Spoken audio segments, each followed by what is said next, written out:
Solar solar लावणार आणि सबसिडीही मिळवून देणार। दिल्लीत थोड्याच वेळात अमित शहांसोबत महायुतीच्या तिन्ही नेत्यांची बैठक। मुख्यमंत्री आणि मंत्रिपदाच्या फॉर्म्युलापर्यंत मोठा निर्णय होण्याची शक्यता। फडणवीस पुन्हा मुख्यमंत्री होण्याच्या मार्गावर। एकनाथ शिंदे बैठकीसाठी दिल्ली शहांच्या निवासस्थानी दाखल। बैठक सकारात्मक होईल, कोणत्याही पदापेक्षा लाडका भाऊ पद माझ्यासाठी मोठं, शिंदेंची प्रतिक्रिया।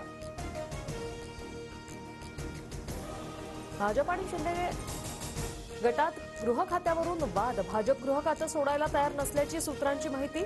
शहांसोबतच्या बैठकीत गृह खात्यावर चर्चा होण्याची शक्यता। फडणवीस मुख्यमंत्री झाले तरी स्वागतच असेल, मात्र भाजपने फक्त पक्षाचा नाही तर राज्याचा विकास करावा। राऊतांचा खोचक सल्ला, तर बहुमत असतानाही मुख्यमंत्रीपद लटकून ठेवल्याचीही टीका। ठाकरे गटाचे आमदार मिलिंद नार्वेकरांकडून पोलीस महासंचालक रश्मी शुक्लांचं अभिनंदन। महाविकास आघाडीचा शुक्लांच्या नियुक्तीला विरोध असतानाही नार्वेकरांनी शुभेच्छा दिल्याने भुवया उंचावल्या। लिहून ठेवा, उद्धव ठाकरे एक दिवस देश सोडून जातील। बाळासाहेबांशी केलेल्या बेईमानीचं प्रायश्चित्त त्यांना भोगावंच लागेल। रामदास कदमांचा हल्लाबोल। ईव्हीएमच्या मुद्द्यावर मनसे मवियाला साथ देणार नाही, स्वतंत्र लढाई लढणार। पुण्यातील चिंतन बैठकीत राज ठाकरेंची ठोस भूमिका। संध्याकाळी 76 लाख मतदान कसं वाढलं? निवडणूक आयोगाला नाना पटोलेंचा सवाल, तर मतदानाच्या टक्केवारीत तफावत असल्याचं सांगत कोर्टात जाण्याचा इशारा।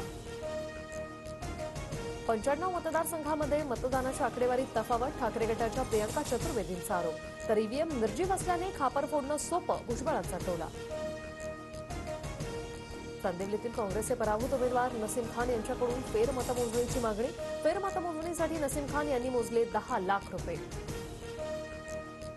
माझ्या पराभवाचं श्रेय राणा दाम्पत्याने घेऊ नये, मला पराभूत करण्याची राणा दाम्पत्याची औकात नाही, बच्चू कडूंचा हल्लाबोल। जनतेनं बच्चू कडूंना त्यांची जागा दाखवली। दादा आता कसं वाटतंय असं म्हणत नवनीत राणांनी कडूंना डिवचलं।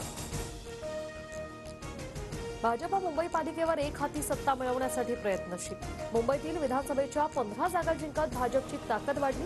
महापालिकेसाठी 150 नगरसेवकांचं भाजपचं टार्गेट, सूत्रांची माहिती। राज्यातील काँग्रेस नेत्यांची उद्या दिल्लीत खरगेंसोबत बैठक। गटनेता म्हणून नितीन राऊत तर प्रतोद म्हणून अमित देशमुखांच्या नावावर शिक्कामोर्तब होण्याची शक्यता। डिसेंबरमध्ये भाजपच्या नवीन अध्यक्षांची निवड होईल। नड्डांकडून संघटनेच्या निवडणुकीसाठी निरीक्षकांच्या नेमणुका। तावडेंवर बिहार, उत्तर प्रदेश तर अरुण सिंग यांच्यावर महाराष्ट्राच्या निरीक्षकाची जबाबदारी। अजित पवारांचा राष्ट्रवादी पक्ष दिल्ली विधानसभा लढणार। अजितदादांची दिल्लीत घोषणा। अजित पवारांच्या राष्ट्रवादीची राष्ट्रीय पक्षाच्या दिशेने वाटचाल। प्रियंका गांधींकडून संविधानाची प्रत हाती घेत खासदारकीची शपथ। राहुल आणि प्रियंका गांधी आता लोकसभेत एकत्र, तर नांदेडचे खासदार रवींद्र चव्हाण यांनीही घेतली शपथ। सोलार सोलार लावणार आणि सबसिडीही मिळवून देणार।